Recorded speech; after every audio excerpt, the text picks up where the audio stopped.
JBN, we keep you informed.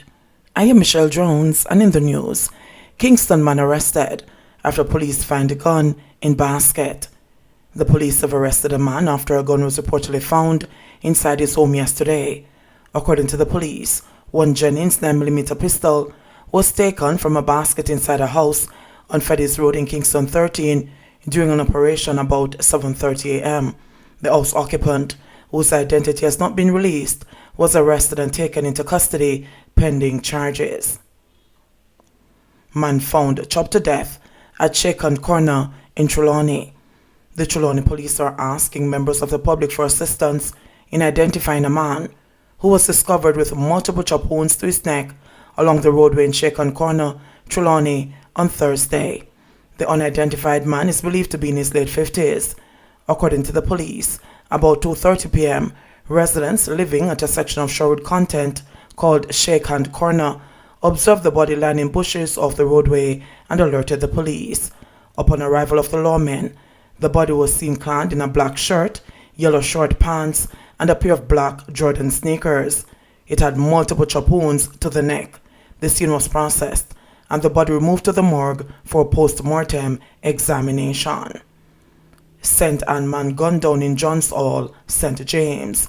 The Granville police have launched an investigation into the shooting death of 30-year-old Jamie Arlando Rowe of a St. Anne address, who was shot and killed by armed men along the Johns Hall Main Road on Thursday, April 15. Reports by the police are that shortly after 5 p.m., residents living at a section of Johns Hall community summoned the police after they heard loud explosions that sounded like gunshots. Upon the arrival of the lawmen, Rowe was discovered lying along the roadway in a pool of blood with multiple gunshot wounds to his upper body.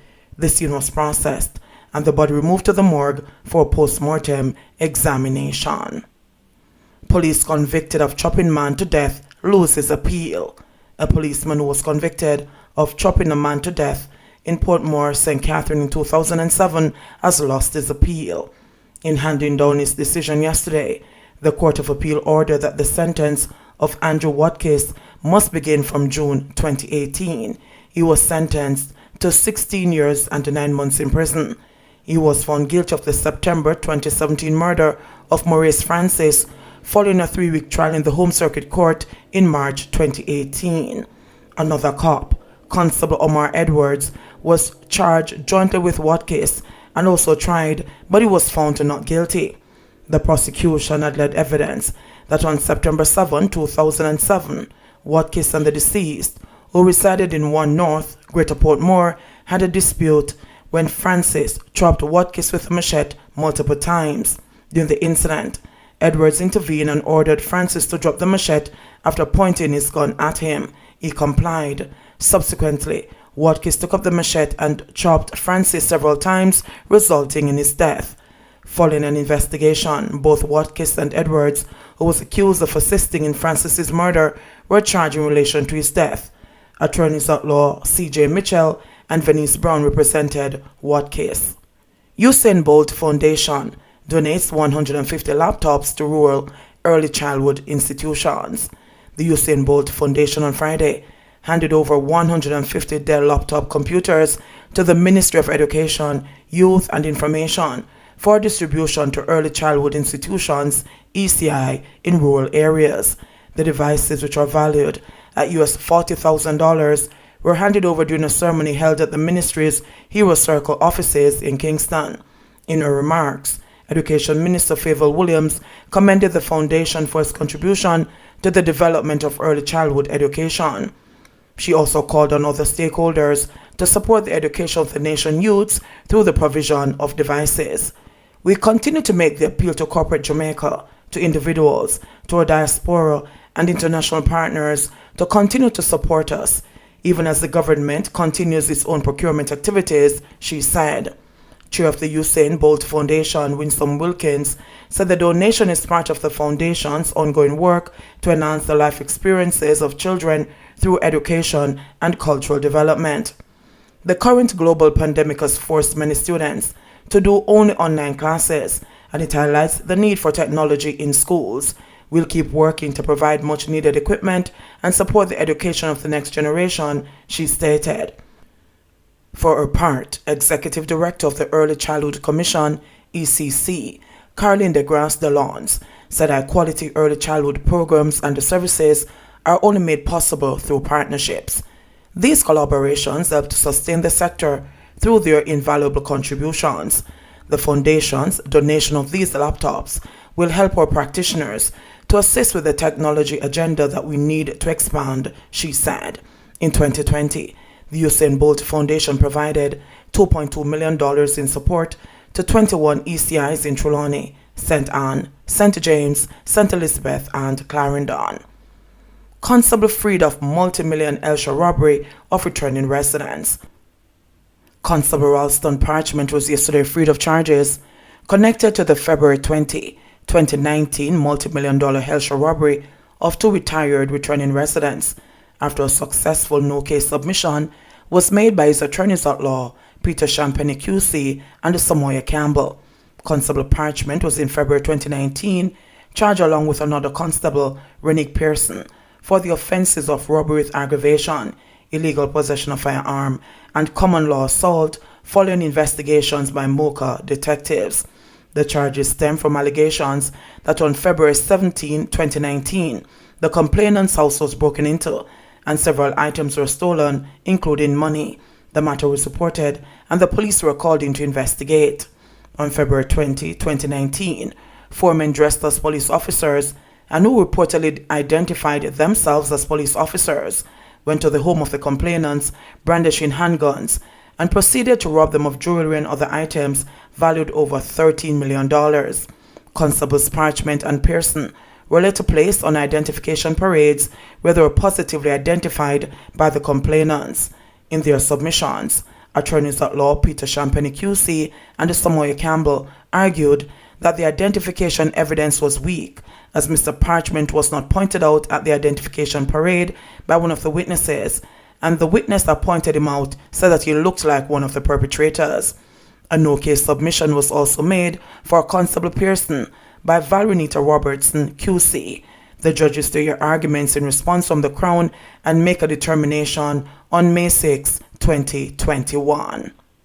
JCF urges the public to inform loved ones of intended destination and whereabouts. The Jamaica Constabulary Force JCF is encouraging members of the public to inform loved ones or friends of their intention to leave home and of their whereabouts once they have arrived at the intended destination, noting that it takes all reports of missing persons seriously and applies the requisite attention in an effort to have each person return home safely. The JCF said in several of the cases, the person was not actually missing. The constabulary continues to deploy a significant amount of resources in multiple missing persons cases. Investigations into these have revealed that a number of these persons were in fact not missing, but had willingly left their places of residence without the knowledge of family members or friends, the police said in a statement yesterday. Against this, we are strongly encouraging people to inform loved ones or friends of their intention to leave home and of their whereabouts once they have arrived at the intended destination, the statement said. The police said the information forms part of an important personal safety plan that will not only reduce the anxiety and panic felt by loved ones who are unable to confirm your wellness, but also allows for the constabulary to devote greater resources to persons whose lives may in fact be in danger.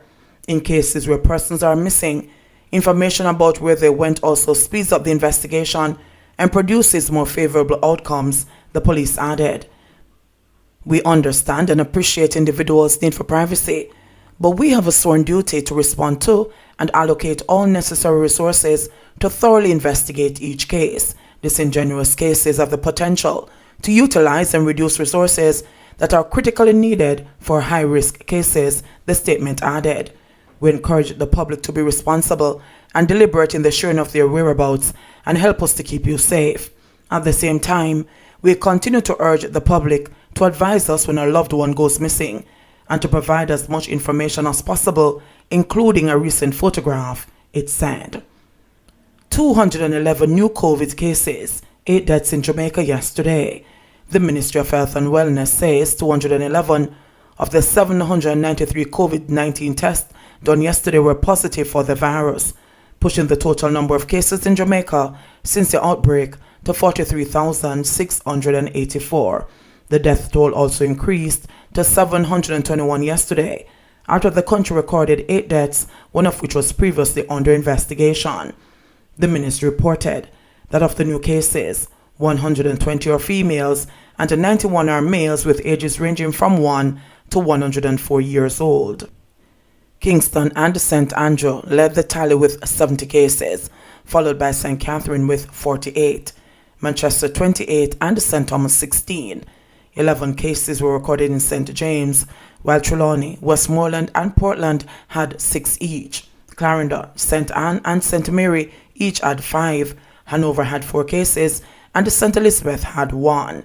The newly recorded deaths are as follows: an 81-year-old male from St. Mary, an 83-year-old male from St. Anne, a 61-year-old male from Portland, a 48-year-old male from Westmoreland, an 82-year-old male from Kingston and St. Andrew, an 86-year-old female from Kingston and St. Andrew, a 70-year-old male from Kingston and St. Andrew, a 51-year-old female from Hanover.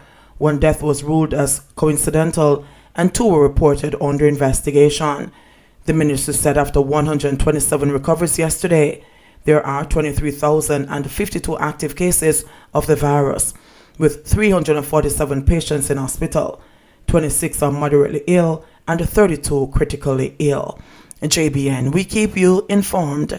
Please remember to subscribe, like, share, leave us a comment and click the notification bell to receive our daily news items.